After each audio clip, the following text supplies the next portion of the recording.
When I was in middle school, I was constantly made fun of and picked on, and that ridicule transferred to whenever I rode the school bus. So I started walking 3 miles to and from school every day. The path I walked on was pretty safe, mostly on a sidewalk and always on a busy road, with the last 2.5 miles being a straight shot directly to the school. Back then, there wasn't a stigma attached to kids being outside on their own, so this wasn't deemed unsafe or noticed by anyone. I lived alone with my father, parents being divorced, and my mother saw me on the weekends. He didn't see any harm in the walking, and my mother wasn't aware of this, nor that I was being picked on in school, so I continued for over half the school year. One day as I was going home, I saw a car pull up about 100 feet ahead of me. I thought to myself, that car looks familiar. Oh nice, that's my dad, he's gonna drive me the way home. I started to jog up to the car, seeing him in the driver's seat waiting patiently. His hair looks darker than normal today. Wasn't the inside of his car tan, not red? The thoughts left as soon as they entered, and I caught up to the car, opened the passenger side door, and started to get in. As I was tossing my backpack on the floor in front of me and swinging my legs into the car, "Thanks, Dad!" Before I knew it, I had shut the car door and we began to move. This isn't my father.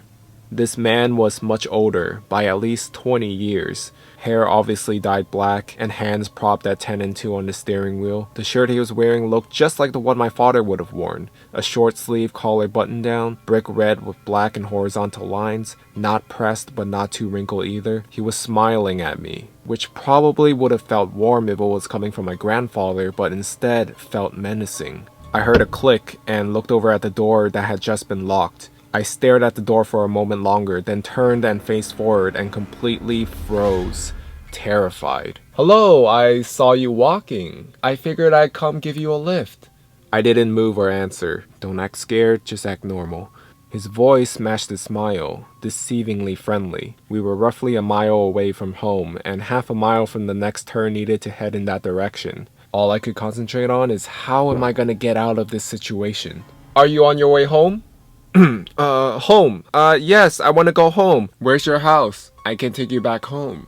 Feeling just slightly relieved, I told him to take the next right turn. I felt myself begin to breathe and I realized how tense I had been. My body relaxed slightly and I finally moved and wrapped my hands around my backpack straps. We started to come up on the intersection and I pointed ahead. The dotted line for the turn lane had begun, but he did not get over. Instantly I tensed back up and my grip and my gaze on my backpack straps tightened. Don't act scared. Don't act scared.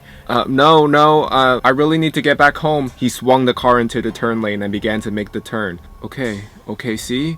Everything is going to be fine. He's taking you home. Are you sure? I'll make sure you get home before anyone realizes you're gone. Stay calm. Don't act scared. No, I need to get home now. My father is expecting me home right now. He's waiting.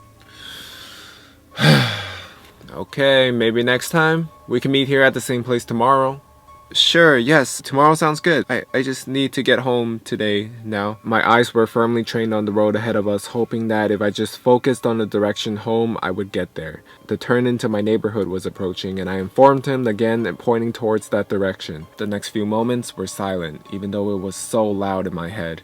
Oh wait, he can't know where I live. No, what should I? You know, it's probably not a good idea that I drop you off right at your house. Your dad might see me and get mad that I gave you a ride home, and then we wouldn't be able to meet again tomorrow. I was able to appreciate the good fortune of my silent question being answered for me. My old neighborhood consisted of mainly apartments, but in the back were a block of townhouses, which is where I lived. If you were unaware of the layout of the complex, the townhouses might go unnoticed. He pulled over to the side of the road in front of the apartment building. He unlocked the door and I hurried out of the car. Backpack still in hand, I began to close the door behind me. So, see you here tomorrow same time? I paused for just a second so I can get another look at the man. Still smiling, still terrifying.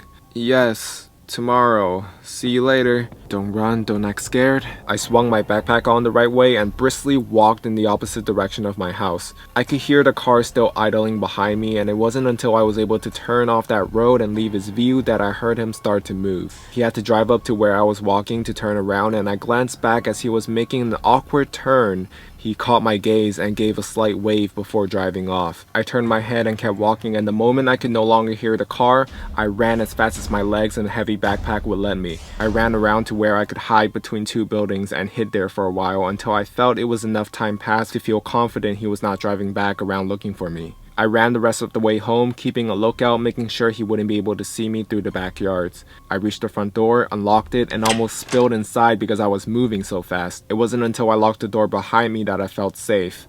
I was home. In the end, I told both my parents, and my mother forced my father to drive and pick me up from school for the remainder of the school year. My father didn't believe me and thought I made up the story to get out of walking to school. Well, it didn't matter. It was worth his disbelief and annoyance every day in the car, so I never had to meet that guy again.